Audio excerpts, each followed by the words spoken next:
Ambiguity program with Professor Seth Weinberger. I am Michael Fowler, your moderator for this evening. This program is funded by Tacoma Creates, a City of Tacoma program. It will be recorded, so if you don't want to be on the recording, please keep your camera and microphone off. And we will be taking questions at the end. Feel free to type them in at any time, and we will do our best to address them.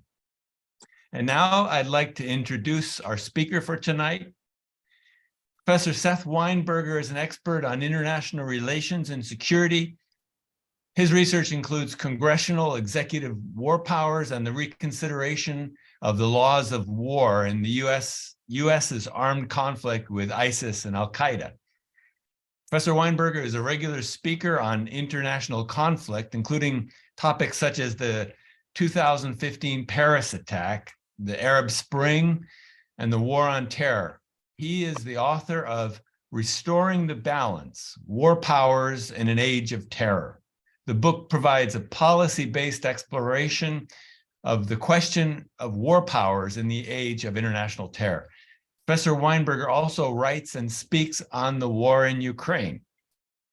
Here at the University of Puget Sound in Tacoma, Professor Weinberger teaches courses on international relations, U.S. foreign policy, international security, terrorism, constitutional law, and political philosophy. Welcome, Professor Weinberger. The microphone is yours. Well, thank you very much for that kind introduction. Thank you all so very much for being here. I love being able to talk about the stuff that I study and that I work on with people. It is great to see so many of you who will, take time out of your busy evenings and come listen to someone talk about war and potential war, hopefully, not war, if we can. So thank you very much. And, I think the World Affairs Council is great. I've done a few talks for the group down in Olympia. I don't know exactly what the relationships between the different World Affairs Councils are, but it's a wonderful organization. And I think it's great that you all are so devoted to keeping aware, to learning and keeping up with, what's going on in the world around us. That's obviously something that I care very deeply about. So I was asked to talk about the relationship between China, Taiwan, and the United States. And I chose to focus this talk on the title, which refers to the concept of strategic ambiguity. And I will talk about that. I'm going to walk us through a little bit of the history that I think we need to understand the relationship, talk a little bit about where I think things are going in the near future, and then I will take your questions. So I guess you're going to be typing questions in. I would ask that if, especially when I'm talking about history and politics, there might be things that you don't necessarily understand that I'm going to refer to. So if you have sort of clarifying questions or informational questions as opposed to substantive questions, those I don't know if there's a good mechanism, but I'm happy to answer what was more information about the historical event, or if there are terms I use or things I refer to and you don't know what those are. Is there a good way for people to indicate that they have a sort of an immediate clarifying question? If people have a clarifying question, they can put it in the chat and I will interrupt you so they can ask you that. So just make it clear that it's a clarifying question as opposed to a questions I'll take at the end. But thanks very much. So I thought a good place to start tonight is to go back just a couple of months to February 2nd, 2023. In which a memo from U.S. General Mike Minihan was made public. Mike Minihan is U.S. General. He is the head of Air Mobility Command, which is a very important branch of the military. Air Mobility Command, for those of you who live anywhere near JBLM, those planes that fly over our head all the time, Air Mobility Command is the branch of the military that makes sure that our troops get where they need to go, that the weapons that they need to fight with get where they need to go, that the food, the equipment, all that stuff, they're the ones who move the military around the world, make sure that everything is in place. And during an actual war, their job would be immense because they would be constantly, getting weapons, new troops to the. So this is somebody whose job it is to think about where we're going to be, where the United States is going to get involved in conflicts, and to be ready to go and have that infrastructure in place. So anyway, on February 22nd of this year, a memo from the head of Air Mobility Command is made public. And in this memo, he warns his unit, his command, Air Mobility Command, that they should all be prepared for war with China over Taiwan in the next 2 years. Okay. And so that sort of hepped up a lot of concern, because here is a very important, very high-ranking U.S. general. I don't know that he's predicting war, but he's at least saying we need to be ready for it, right? Now, partly that's his job. His job is to be ready for war. And I do say, I used to work, before I became an academic, I used to work in the defense community in Washington, D.C. And I will say that people think, their job is to think about war, even if it's not necessarily going to happen. So just the fact that he's warning people that it might happen doesn't mean he thinks it will. But anyway, so this memo gets made public, and it focuses a lot of attention, of course, on this question of whether or not the United States would defend Taiwan if, in fact, there was a war. All right, now let's go back a few months from February 2nd to September 18th, 2022. On September 18th, 2022, President Joe Biden says in an interview, a live television interview, that the United States will, in fact, defend Taiwan if China launches a quote unquote unprecedented attack. Well, given that China has never really attacked Taiwan, I guess any attack would be unprecedented. Not exactly clear what he means by that. But anyway, President Biden says publicly that the United States is committed to defending Taiwan in the face of a Chinese attack. And that was not the first time he had said this.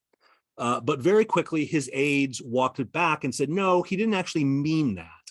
Now, why do they have to walk back a statement by the president that the United States is going to defend Taiwan? The reason for that is because the American policy towards Taiwan isn't exactly clear. It is what we refer to as this policy of strategic ambiguity. And I'll explain why we have that in a little bit. But what strategic ambiguity means is that the United States has never made clear to any party whether or not the United States will or will not defend Taiwan.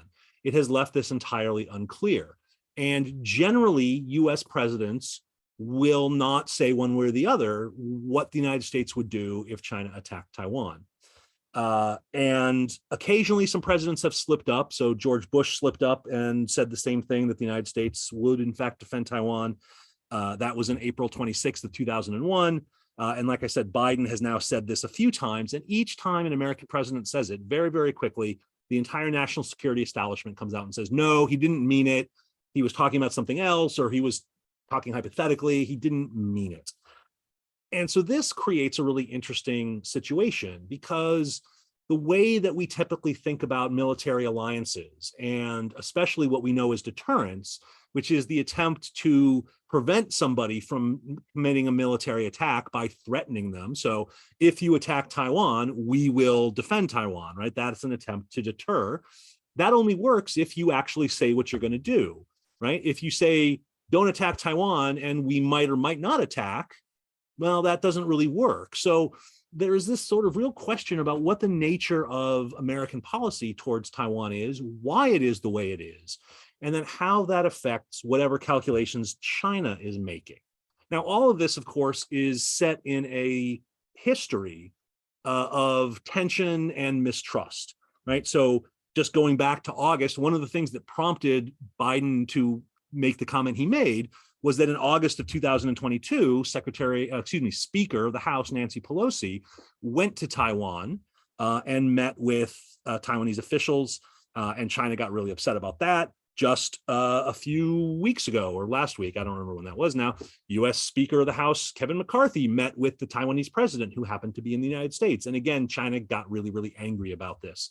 So what I'm going to do now is I'm going to outline a little bit of the history so we understand why China gets so upset and how they understand the nature of this crisis, how they think about Taiwan. Because whether or not we think that China is right, we have to understand what they think is going on. And because we have to understand their motivations, because if we don't understand their motivations properly, we can make bad decisions. So I'm going to walk us through a little bit of the history that helps us understand how China understands the situation of Taiwan, what that history tells us about the nature of the US relationship with Taiwan. And that'll then we'll get up to the present, we'll sort of understand these current crises, and then I'll talk a little bit about my sense of whether or not there's a conflict coming. So in order to understand strategic ambiguity, we have to go to 1979. And I'm eventually going to even go back further than that, but let's sort of start in 1979. In 1979, the United States passes the U.S. Taiwan Relations Act, which commits the United States to help Taiwan defend itself, but doesn't say if that help involves American military support. Right? So this is where this policy of strategic ambiguity comes from, that the United States will not say whether it will or will not defend Taiwan. And again, I'll discuss that later.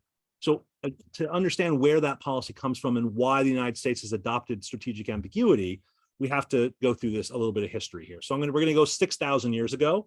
We'll start 6,000 years ago when people begin to settle Taiwan. An agricultural people, mainly probably coming from mainland China, but not necessarily. We don't exactly know where these people come from. About 6,000 years ago, people begin to settle the island of Taiwan. And these are likely the ancestors of the people who today would be considered indigenous Taiwanese, right? As opposed to Chinese, which would be Han Chinese. Han is the dominant ethnic group of sort of mainland China. About 92% of mainland China are ethnic Han. So the people who are indigenous, who are native to Taiwan, probably came from China, but before the Han sort of consolidated. So even if they are sort of eventually somewhere way back in the past Chinese, they're not Han. Okay? And so that's about 6,000 years ago. In about the 12th century, the people who now are Han Chinese begin to settle Taiwan. Right. So the Chinese presence in Taiwan, what we would consider sort of the modern Chinese presence in Taiwan, starts in the 12th century, but Taiwanese history goes back at least 6,000 years. And that's important to understand. Right. Part of Taiwan, which is, so I'm going to pull up a map now just so we can have a sense of what we're looking at. Here we go. All right. So here we see Taiwan. Sorry, I got to readjust my screen. Whenever I do that, it messes up my screen. So hold on one second. All right. So here we see Taiwan. So in 1281, China basically, of course, this stupid, I hate that. Sorry, it's blocking the part of the screen I need to show you. Let's see. So in about 1281, this part, which is now part of Taiwan, is added by China to the Chinese Empire. Okay, but this part, today, this would be when people talk about Taiwan, they mean the main island of Taiwan, which is this island here. This island is basically uninhabited. Okay, the first real non-indigenous settlement of the main island is in 1622, when the Dutch East India Company tries to establish a settlement on the main island, but is driven off by the indigenous people. In 1624, there are only 1,500 people living on this entire island. Okay? In 1661, the Ming Dynasty, which has now taken over China, begins to occupy this main island and expels the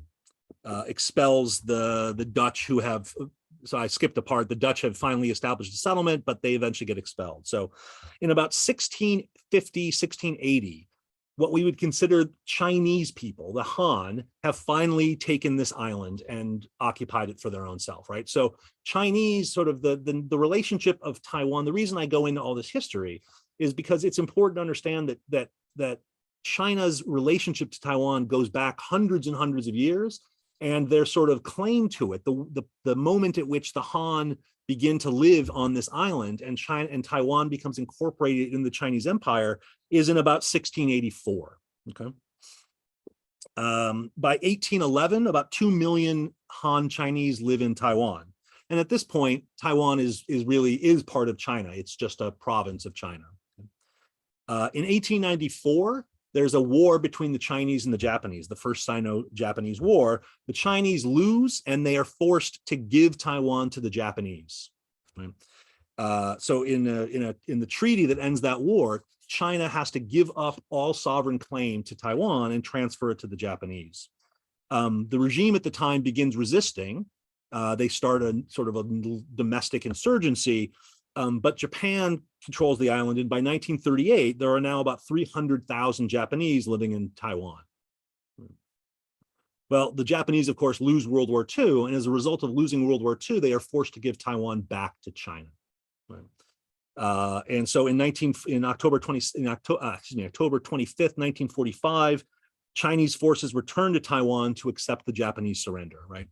And so this is another important part of the story, right? Which is that, actually, I'll hold off on this for 1 second, tell you one more part of the story. So after World War II, Taiwan comes back to Chinese control, and then the Chinese Civil War starts up. So the Chinese Civil War between the communists and the nationalists had started in 1927, but had paused in 1937 when the Japanese invaded China.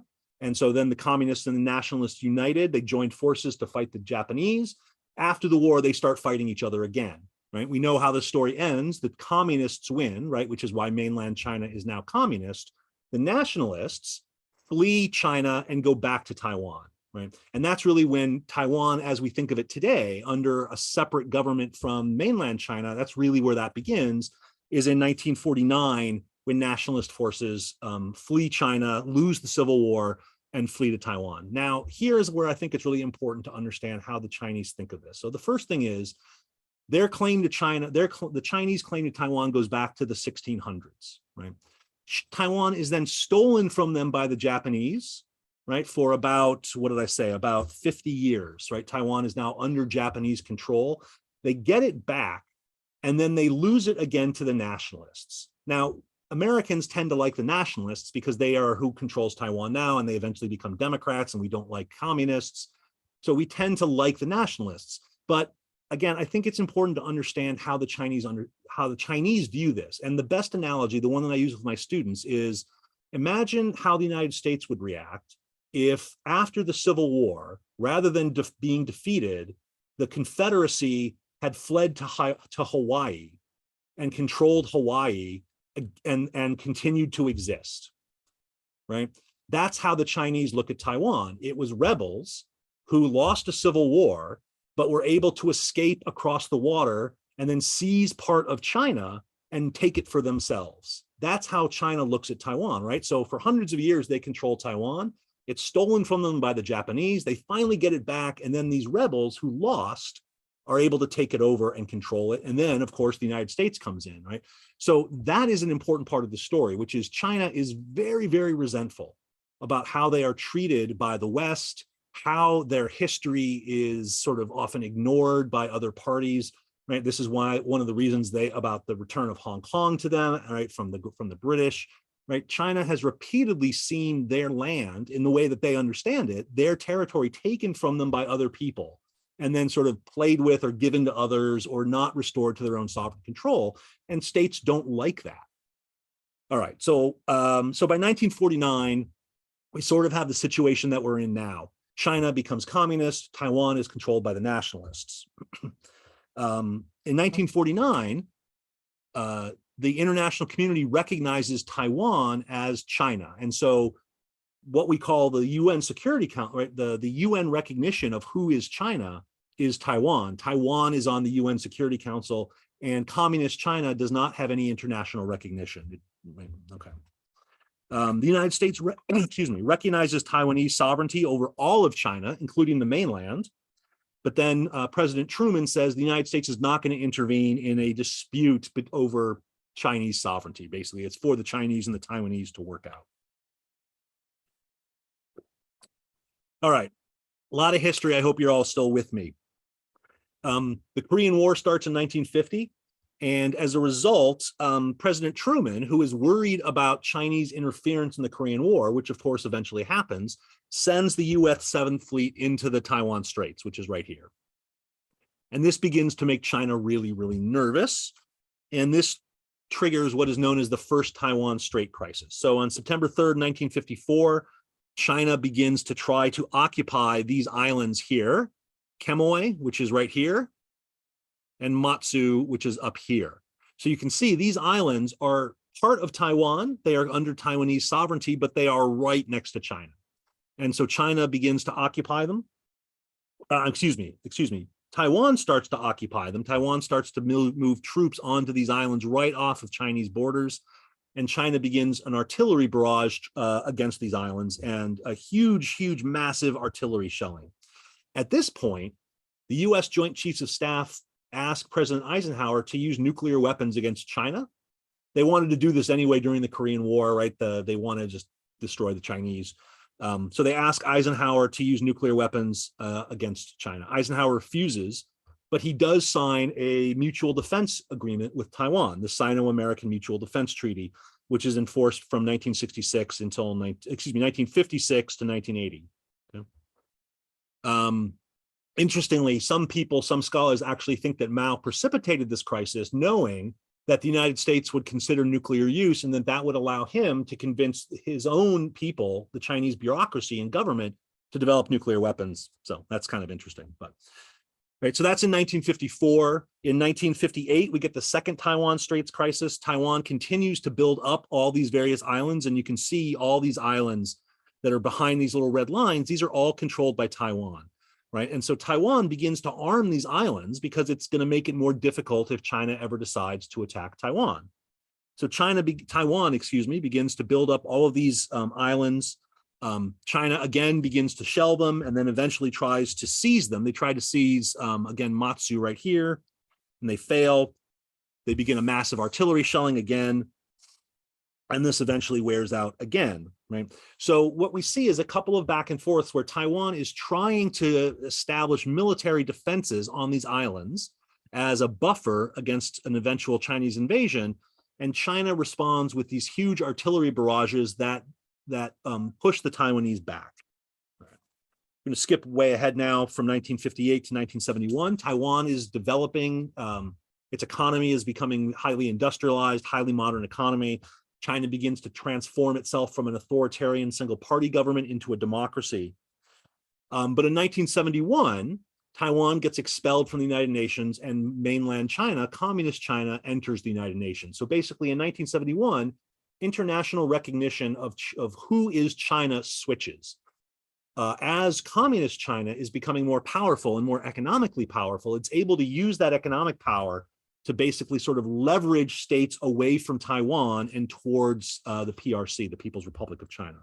And so today, for example, actually it just changed. I believe right now only 11 states recognize Taiwan as a sovereign state.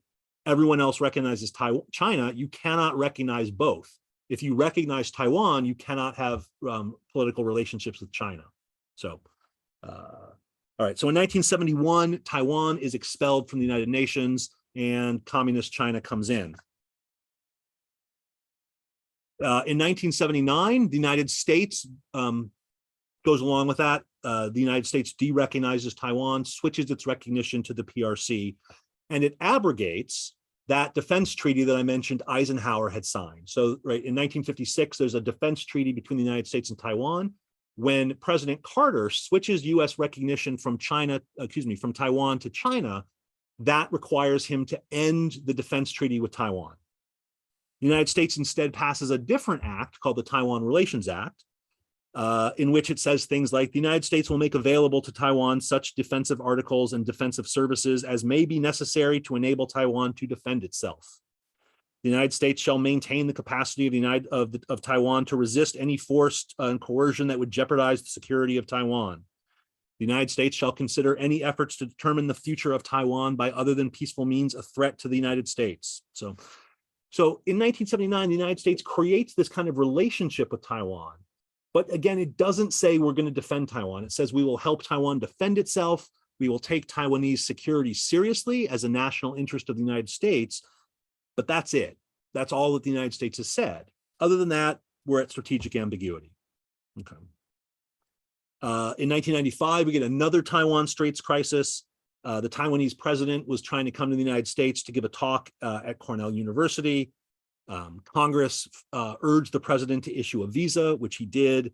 That enraged the Chinese. You get another show of force. You get another deployment of the U.S. 7th Fleet into the Chinese Sea, into the Straits of Taiwan. All right, so that's sort of the history we need. Now let's get up to where we are right now. So as I mentioned, in 2022, Nancy Pelosi, then U.S. Speaker, goes to Taiwan, and China responds with this. So what you see here is two different things. China begins to send air sorties into Taiwanese airspace. So all of these little red lines are Chinese military aircraft that crossed into Taiwanese airspace. And you can see how quickly they're turning around, right? But this is a major show of force. This is a lot of, so these are fighter planes, bomber planes, surveillance planes, right? But what China is beginning to do is threaten what an invasion would look like. The other thing, you can see all these little shaded areas. These are areas where China conducted military exercises. And what you can see is that they're demonstrating the ability to encircle and cut Taiwan off, right? Here's one, here's one, here's one, here's one, all around.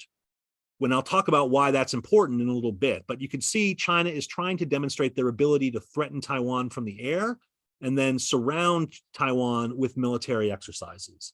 They also conduct several ballistic missile launches, right? And you can see here the trajectories of these missiles going right across Taiwan, some of them, but clearly with the distance, right? They're showing their ability to hit targets, right? So a very, very, very threatening response from China. And again, this is in response to the Pelosi visit of 2022. Again, just last week or 2 weeks ago, Speaker McCarthy goes to Taiwan, meets the Taiwanese president in the United States. And again, you can see here the response. You get military exercises, you get live fire exercises. So Taiwan is over here. So again, they're attacking these little islands of Taiwanese sovereignty off the coast of China.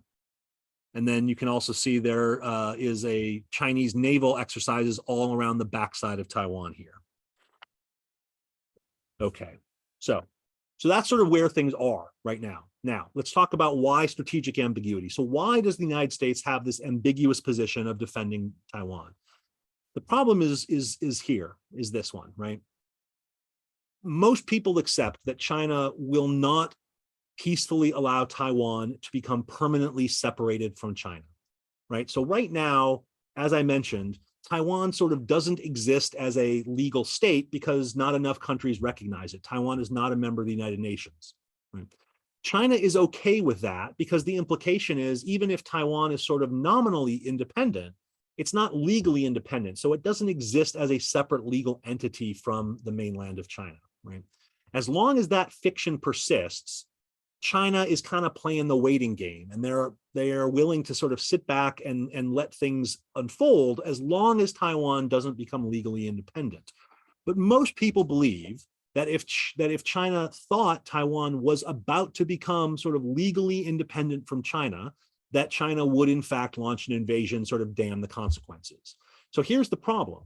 If the United States commits itself to the defense of Taiwan, that actually makes it more likely that then Taiwan will move towards legal sort of official independence, separation, which then makes it more likely that China will attack and makes it more likely that the United States will get embroiled in a war with China, which it doesn't want, right? So the United States feels like it can't commit to Taiwan because that will make Taiwan too bold. It will embolden Taiwan and enable them to move towards independence. But if you say you're not going to invade, if you're not going to defend Taiwan, well, then of course that emboldens the Chinese. Right. So the United States has tried to sort of split the baby in the Solomonic way, right, and say, well, we're just not going to say what we're going to do, right? We're going to develop this relationship through the U.S. Taiwan Relations Act, and we're going to talk about our desire to defend Taiwan, and we're going to talk about how important Taiwan is to us, but we're not going to say what we're going to do, right?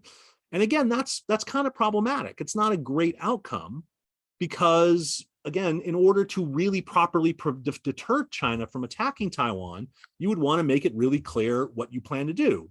But the US can't do that because that would make war more likely. So the US is sort of stuck in this position of strategic ambiguity. And so Biden says, we will defend Taiwan. And then all of his advisors come out and say, no, he didn't mean it. He was lying. He was deluded. He made a mistake. He slipped up, whatever.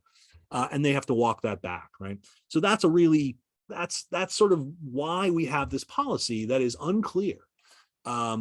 Which is not the best, it might be the best you can do in the situation. And that's often what I tell my students when we study foreign policy or security, right? You can rarely get the outcome you want. Sometimes you just have to settle for the best you can do, which might actually not be very good, but that might be the best you can do. And unless you want to provoke a war with China, this is probably the best we can do. All right. So where do things stand right now in terms of a war? Was General Minahan right, or at least is that a reasonable prediction that there's going to be war in 2 years? I don't think so. And let's talk a little bit about why. All right. So what is true is that China has been embarking for several years now on a very significant military buildup. And not just a military buildup, but a military buildup specifically designed to deal with the problem of the United States defending Taiwan. Right? So there's an obvious advantage if there's a war between China and the United States over Taiwan, which is that China is right there. And of course, the United States has to project its military force into the region. What that means is that China doesn't actually have to defeat the United States. It just has to keep the US out of its backyard. And so China has been increasingly developing what is known as an anti-access area denial strategy, which is simply developing the capability to keep American power projection, American aircraft carriers, American fighter planes out of the region, right? And it's been doing that by developing anti-satellite weapons, anti-carrier weapons. So China has developed a ballistic missile that is designed to take out aircraft carriers. It flies at Mach 5 times the speed of sound, about 3,500 miles an hour. It's developing supersonic anti-ship missiles, cruise missiles. And again, if you go back to this map that I showed you, this is a very clear message, because what China is doing here, it's showing the United States that it can operate all around Taiwan. And so if the US is trying to support Taiwan militarily, well, somehow it has to get to Taiwan. But look at what China is showing here, right? Look at all these different military exercises around. It's going to make it really hard for the United States to get there, right? And then again, with this map, where you can see this is after McCarthy's visit. Again, this is the Chinese carrier battle group that you see operating out here. That's exactly where the US is going to have to come through in order to get to Taiwan, in order to supply Taiwan, get its troops landed, keep weapons going in. So China is clearly developing the ability and demonstrating this ability to the United States to make it very, very costly to the US, right? Remember, the US isn't defending itself here, it's defending another party. So one of the things that China probably thinks is that there's a limit to the cost that the United States will pay to defend Taiwan, right? Is the United States prepared to lose an aircraft carrier, billions of dollars, thousands of human lives? Is the United States, what's going to happen if China can sink an American aircraft carrier? Is the United States going to say, this isn't worth it, let's go home, we don't care that much about Taiwan? Maybe China might think that's the case, and that's clearly what they are preparing. China has been developing a huge amphibious assault capability. They're converting a lot of their merchant marine ships. So these would be container ships, cargo ships, fishing boats, things like that, converting those ships into dual use ships so that they could be taken over by the military to transport troops for an amphibious invasion. Okay. So all that stuff doesn't look so good, right? China's clearly preparing itself for a potential confrontation with the United States. And doing so in a way that is clearly signaling to the United States its intentions and its capabilities. Now, on the other hand, I think the evidence is stronger that China is not going to invade anytime soon. So why do I think that? So first of all, the Ukraine war has been really, really bad for China, right?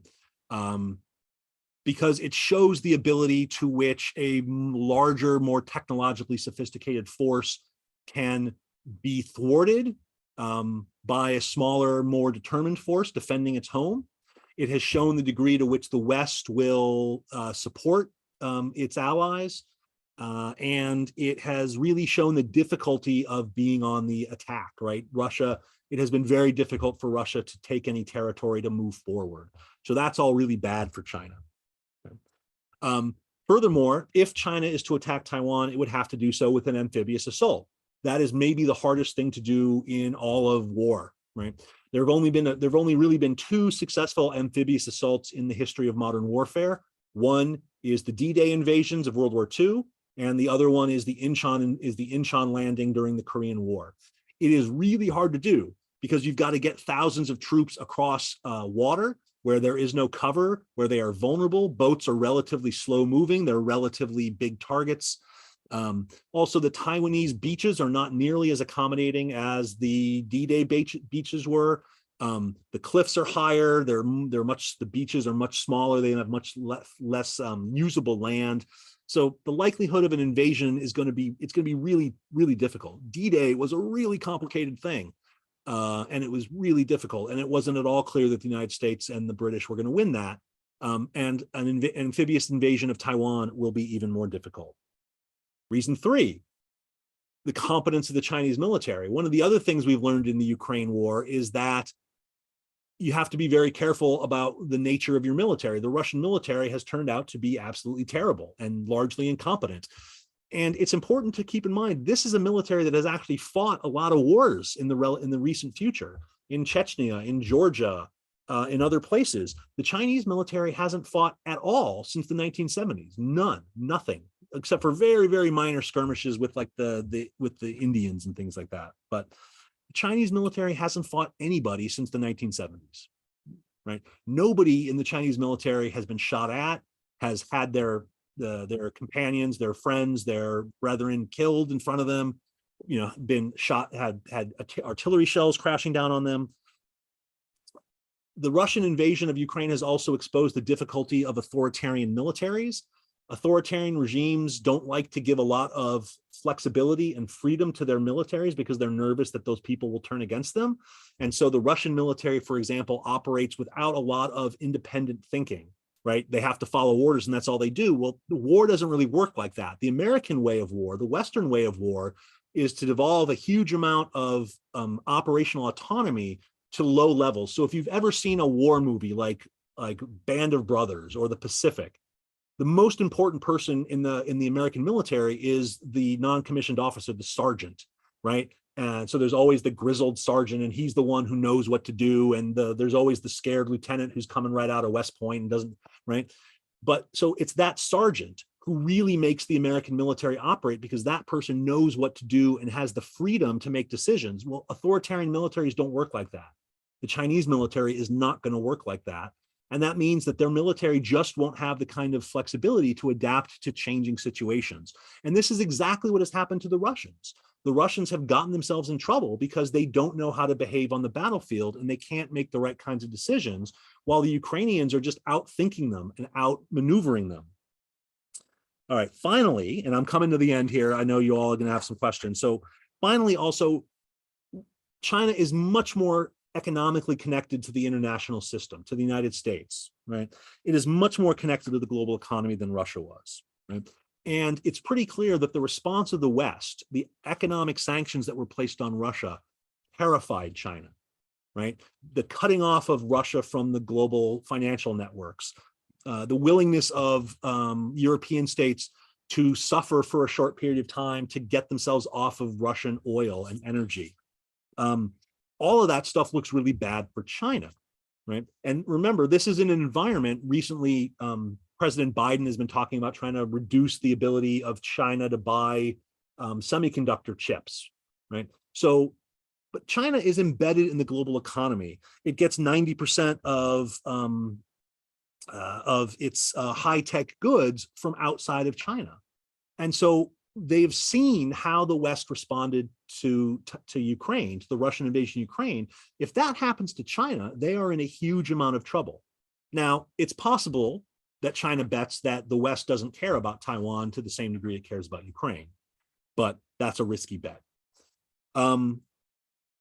So I think that most of the evidence weighs against the likelihood of a war. I think China has decided, China thinks it's probably too risky, too dangerous, too costly, without enough to gain. Now, that said, time is not on China's side. There's an increasing sense of sort of independent identity. The Taiwanese people increasingly identify as Taiwanese and not Chinese. Taiwan's defensive capabilities are growing. The United States, especially in the aftermath of the Ukraine war, is sending more defensive weaponry to Taiwan.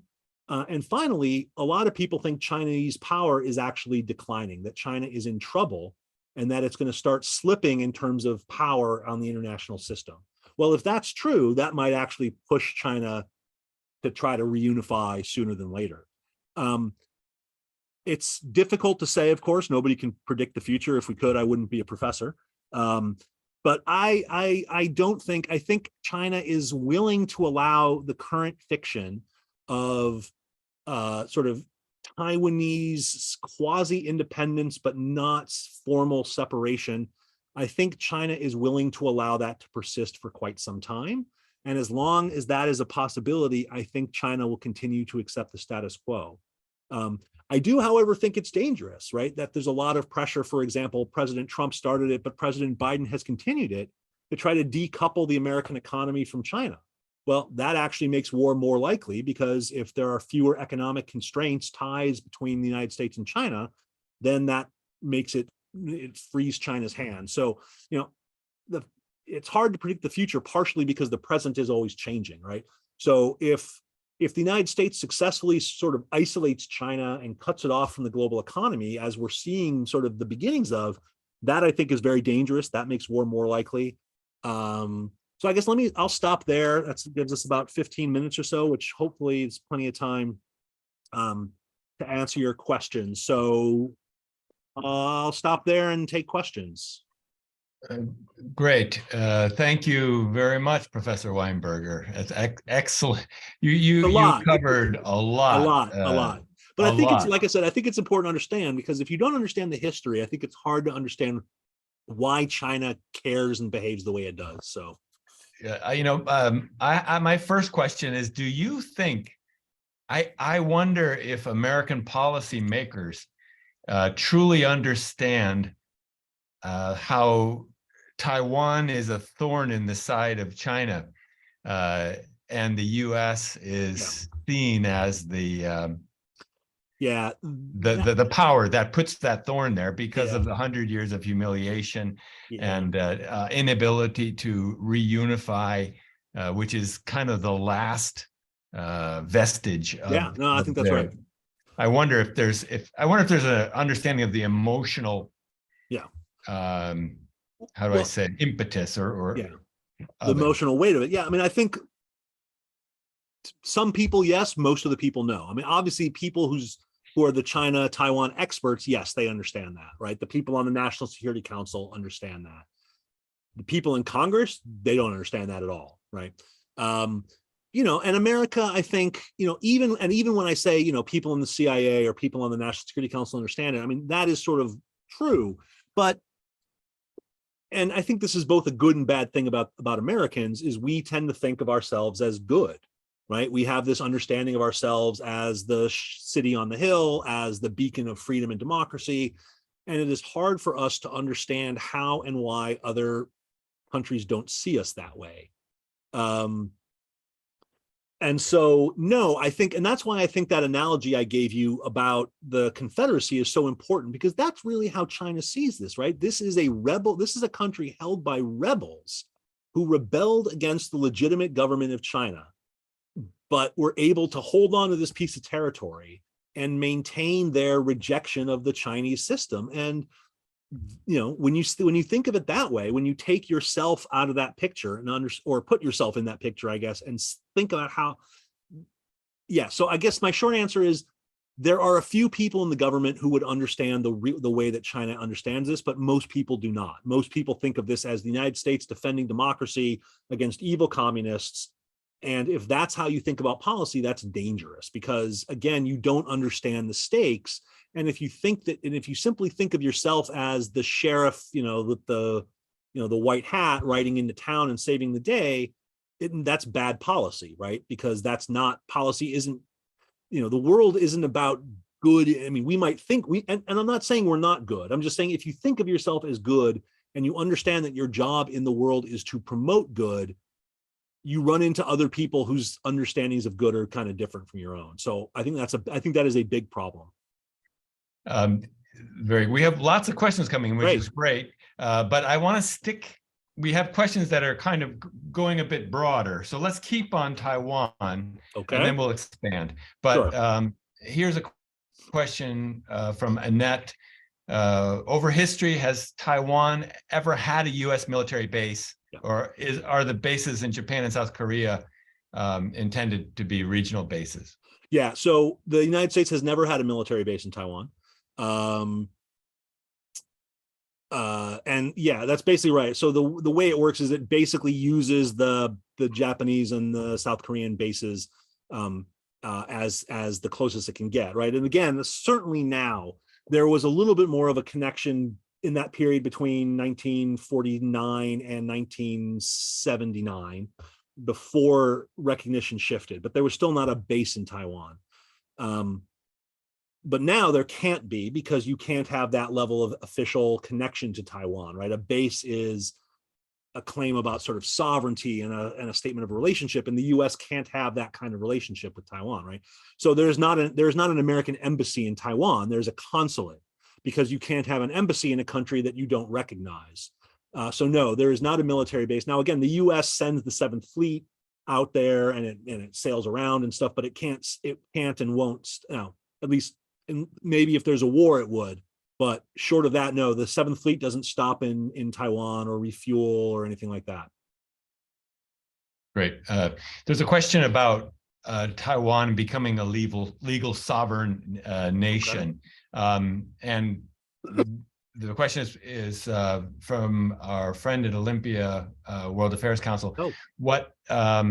What would it need to do? What does that entail? Is it recognition at the UN? Yeah, it's recognition at the UN, right? So basically, membership at the UN is legal official state status, right? That's what makes you a state. That's what gives you the legal status under international law. That's what enables you to have seats on international organizations and things like that. So in order for that to happen, a majority of the states at the UN have to vote to recognize you.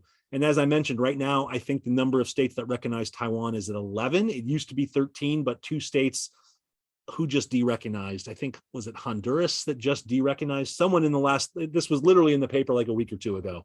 A bunch of states, because China basically offers you a big pile of money if you de-recognize Taiwan. So there are very few states, and the states that do recognize Taiwan are pretty unimportant states.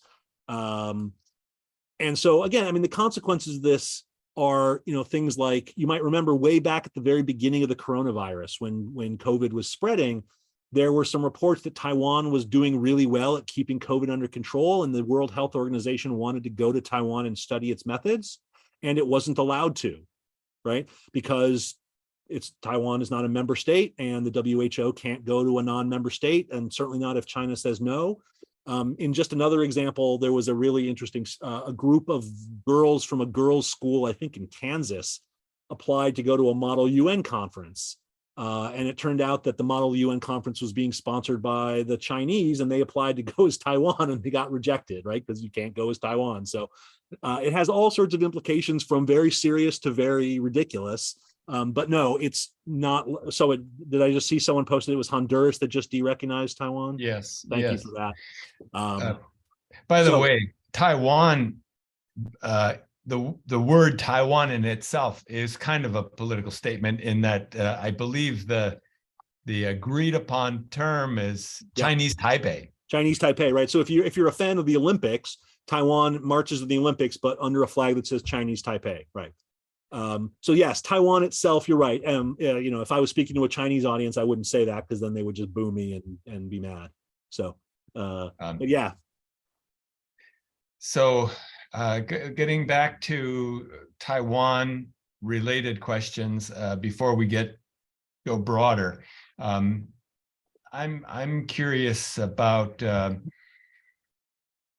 the impact of any kinetic conflict over Taiwan. I'm kind of curious to know, do you feel that Congress understands the economic impact, on the U.S. and regional impact on us here in Washington? What would you foresee? So what would the economic impact, particularly on Washington, on our state, be if there was a war between the U.S. and China? Right, on the U.S. in general and on our region in specific.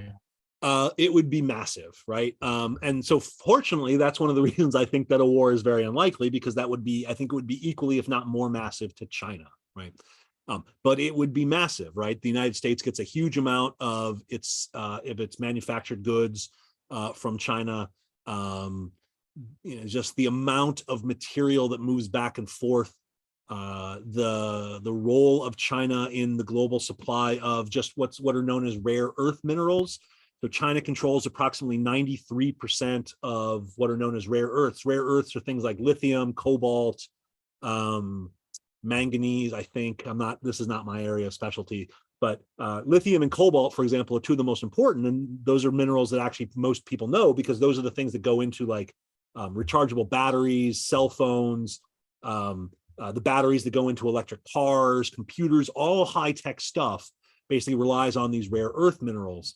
And China controls the overwhelming majority of these things. And so that's a big problem. Now, again, of course, but having those things doesn't do you any good if you can't sell them, right? The Chinese economy, we actually think of, I actually just looked this up because it was fascinating. I mean, I sort of knew it in the back of my head, but I looked it up, right? So right now, China has, depending on which measure you use, either the highest or the second highest GDP in the world, right? But if you look at its GDP per capita, it's actually way, way down, of course, because it has 1.5 billion people. So what that means is actually China is actually a relatively poor country. And part of the bargain that the Chinese Communist Party has made is we will continue to economically improve your life as long as you shut up and don't ask for political rights and don't ask for all the stuff, right, that that other people might want.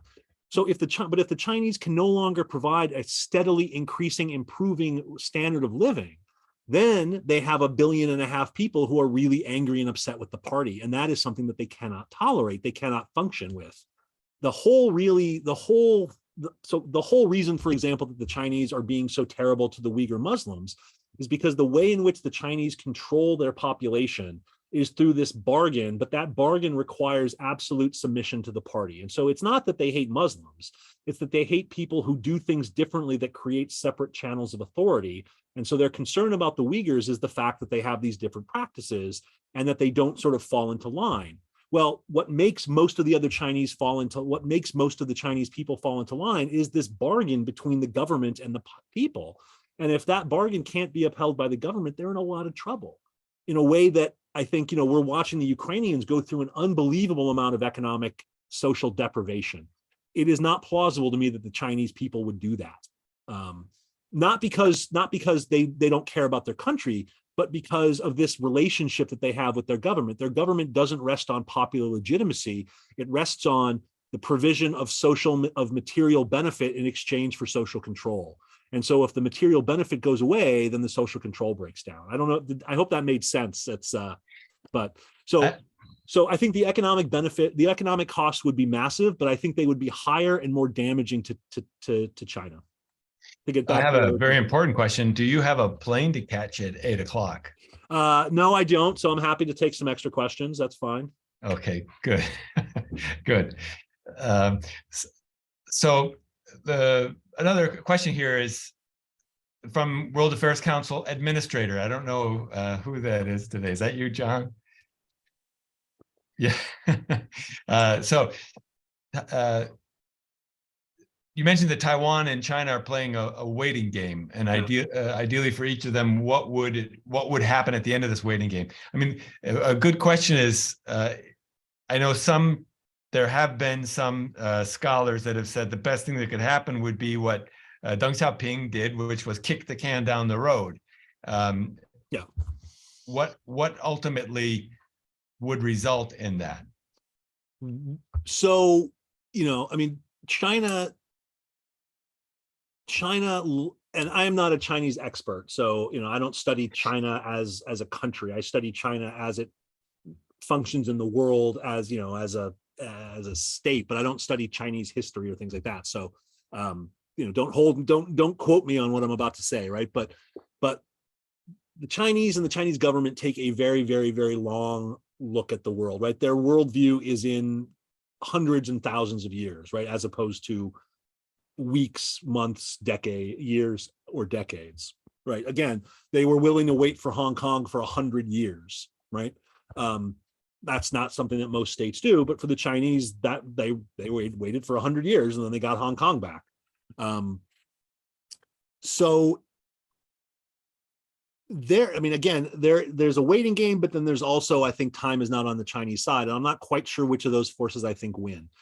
The waiting game is that China sort of believes that the Taiwanese will eventually sort of wake up and think that they are really Chinese and that they'll come back to the fold, right?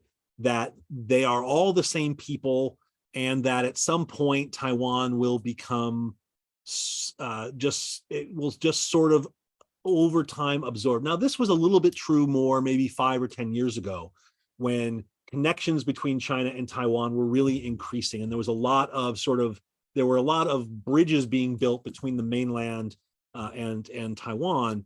That may be less the case now. And that's why, again, I think there are some people who think that China is not going to wait forever, which is why there is this increasing attention to the possibility of war in the relatively near future. Taiwan, the longer it just goes, the more that Taiwanese independence just sort of becomes a reality in the world, right? It's already, it's essentially now a sovereign independent country, even if it doesn't have legal status. It has its own airline, it has its own government that is now a thriving democracy. It's the world's leading producer of the best computer chips in the world. Its military power is growing. So for Taiwan, the waiting game is really good, because the longer Taiwan stays independent, the more that independent status becomes a concrete reality. Great. Now, I'll entertain some of these questions which broaden it a little bit. Depending on what they are, I may or may not really be able to answer them. Like I said, I'm not a China scholar. I'm a conflict scholar. So okay, and I'll do my best. I'll do my best. Okay, we're going to take you out of your comfort zone. That's fine. So, what is the relationship? I think I saw one here on the relationship between the Belt and Road Initiative and China's ambitions in the South China Sea. Oh, that's a great question. That I can answer, actually. All right. So the Belt, for those who don't know, the Belt and Road Initiative has been sort of China's, it's not a great analogy, but it's sort of China's response to the way in which the United States builds economic relationships with countries around the world, particularly developing countries. So the Belt and Road Initiative was an attempt by China to start pushing out into places like Africa, some of the other Southeast Asian countries, and to start connecting those countries to China through development aid and sort of industrialization, right? It has not gone very well for a couple of reasons. One is that what China said it was offering to states around the world was an alternative to sort of being in the American camp, where the United States will give you money, but then make you do things like be democratic and respect human rights. And China said, well, we'll just give you money and you don't have to do anything. If you want to keep killing people, you can kill people. If you don't want to improve your human rights, we don't care about any of that. We will just give you money. And so that looked like a pretty good deal for some countries, right? We don't want to have the United States telling us what to do and wagging its finger at us. So we'll go with China. And it's true that China doesn't care about their human rights records or things like that, but it also wasn't quite as good a deal as it looked. So these countries, for example, thought that they'd get all this money to do these big industrial projects, which would provide employment, which if you're a dictator in a poor country, that's one way that you keep in power, right? Is you give your people jobs. Well, that's not what happened. China, after you got the money, China said, well, and now you've got to hire Chinese laborers. Because right, China's got this huge population. And so China would bring in Chinese people and say, okay, all these Chinese people are now going to come and work in your country, and they're going to build your hydroelectric dam. They're going to build your roads. And so, well, that doesn't do me very much good. All this money is now, it's not helping. It's going out of the country, and it's not giving me, the dictator, it's not building support for me in the way that I wanted, because I'm not able to go to these people and say, hey, I got you a job. The other thing that happened is that these countries ran up huge debt tabs with China, and China was unwilling and has been unwilling to negotiate with these countries to ease their debt burdens. Now, this is a problem that the United States has too. It's a problem that the international community has. But again, the expectation was that China was going to sort of be throwing around free money, and that's not really what happened. Now, how does that connect to the expansion? I think the question was, how does this connect to Chinese expansion in the South China Sea? And the answer is that this is a big problem for China, which is that, so we talk in international relations about soft power, right? Hard power is military power, economic power. Soft power is the art of persuasion, right? Do people like what you're selling, right? Do they like your culture? Do they like your country? And there's I think it's a pretty true statement, which is that excuse me, people around the world don't necessarily like America, but they like Americans a lot, right? They love American culture. They like American sports. They like American movies. They like our fast food. They like all the crap that we send the rest of the world. And that's really powerful. Nobody likes what China's selling, right? China is selling you stuff that you don't want, right? They're selling you the ability to bring Chinese laborers into your country. They're selling you debt. And so what has happened, and again, I think this connects also to the problem that China has seen in the war in Ukraine, is that China doesn't really have any allies. Nobody really likes China. Nobody wants to hang out with China, and nobody's got China's back in any real serious way, right? While the United States has lots of people who like the United States, even if they don't like a particular president, and even if they don't always like the stuff the United States does, lots of people like the United States, right? Vietnam, right, despite the Vietnam War, is now soundly in the United States' camp. The Philippines, I mean, Indonesia, right? There are countries who are going back and forth because they think they can get stuff out of China. But so I guess what I'm arguing here is that the Belt and Road Initiative was supposed to sort of fix China's image and get countries to start liking China, and that hasn't worked. Countries just don't like China very much, so it doesn't really have any allies. And the United States, at the snap of a finger, can call on the most industrialized, wealthiest, most powerful countries in the world at time of war. But even so, if you look at look at who's all around China, right? Russia, well, China and Russia like to pretend that they're friends, but they're not. They don't like each other. Japan, South Korea, Vietnam, India, all these countries are closer to the United States than they are to China. And so China that's a real problem for China. It just doesn't have the soft power. It doesn't have the weight of, and I'm not even talking about alliances here. It just doesn't have the weight of positive relationships with other countries that the United States does. And it has not been able to develop them despite its best efforts. It was a long answer, but I hope that was an interesting one. Thank you for the question, Tom. And I have one here from Annette, who asks about balloons and drones over Taiwan. Have there been any? I am not aware of that, but that doesn't mean there haven't been. I have not heard of that. Yeah. Okay. I mean, I know there have been balloons elsewhere. There were some over South America. They don't need to send balloons over Taiwan because they're so close. They just fly over it and they've got satellites and all that stuff. They wouldn't need to send balloons over Taiwan. That doesn't mean they haven't. Here's a very topical question about the U.S. dollar as a global reserve currency and the BRICS and the recent agreements and next year's conference and new currencies and things like that. Well, that is a great question. I am really outside of my area of expertise here, but it is something that I've actually been reading a lot about over the last couple of days. So I have a little bit to say, but you shouldn't take it with any authority at all, because I really don't know much about international finance, and that stuff is way outside of what I do. And it's an area I just don't really know much about. There does seem to be an effort by countries to start setting up alternate banking systems and trying to start using the dollar as, trying to start moving away from the dollar as the global reserve currency. For those of you who don't know what that means, right? What that means is that most countries around the world, when they do business with other states, they do those transactions in dollars, right? So the dollar is a currency, right? If Zimbabwe wants to sell something to Poland, well, Poland doesn't necessarily want Zimbabwean dollars and well, I guess Zimbabwe might want euros. So that was probably a bad example, but two countries who don't have, right, they have to use a currency that each one of them wants, so they're going to do that in dollars. So what that means is that it's one of the things that keeps the U.S. value of the dollar, the value of the U.S. dollar high, because every country around the world has huge stocks of dollars. And this gives the United States first both a huge economic advantage. It keeps the value of its currency up, but it also gives the United States a lot of leverage over the global economy. And so there have been efforts recently from China in particular to try to get certain kinds of transactions to be done in currencies other than dollars, for example, the Chinese renminbi, and maybe to move towards an eventual replacement of the dollar as a global reserve currency. I think there will be what I would say is I think it will be probably correct that the percentage of global transactions that use the dollar will diminish over time, but gradually and to a limited amount.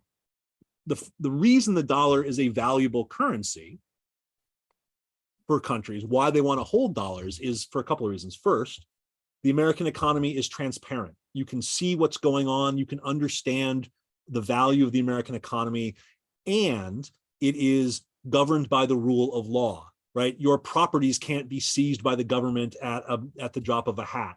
The currency has a stable value that is set by the market.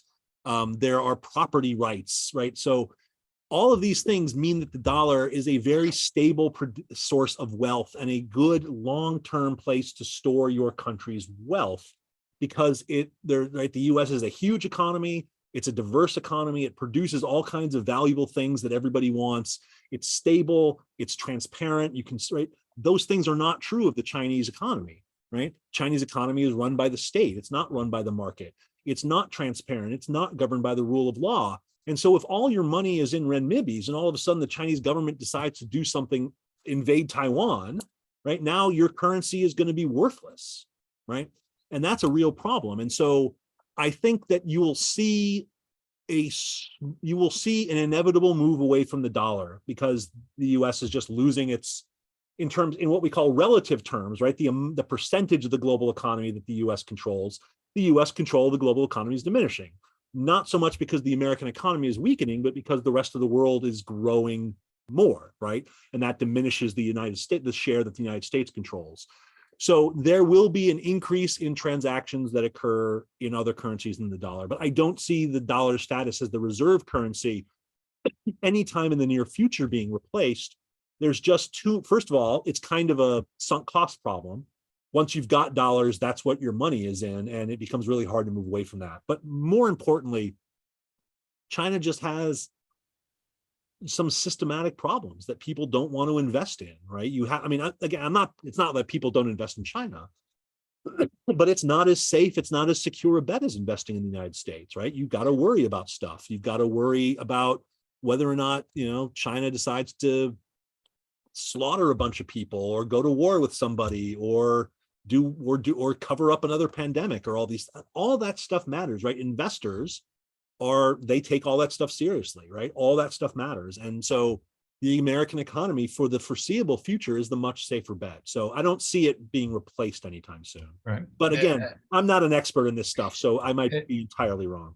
And it seems that there's more motivation to get away from the dollar because of what the U.S. was able to do with Russia in terms of freezing things like that. Yeah, there are some people who argue that was a really bad move by the United States because it showed American control of things.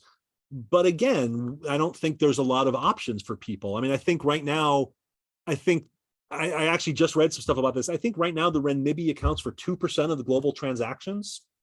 I mean, that's right. And the American dollar is like 63%. I mean, so could that go to 55%? Yeah. Is that going to really jeopardize the status of the dollar? No. The dollar controls so much of the global economy, right? I mean, the euro, I think, is 30%. So the renminbi is not even close to the amount that the euro is used, right? So again, I think the renminbi will grow in its utility around the world.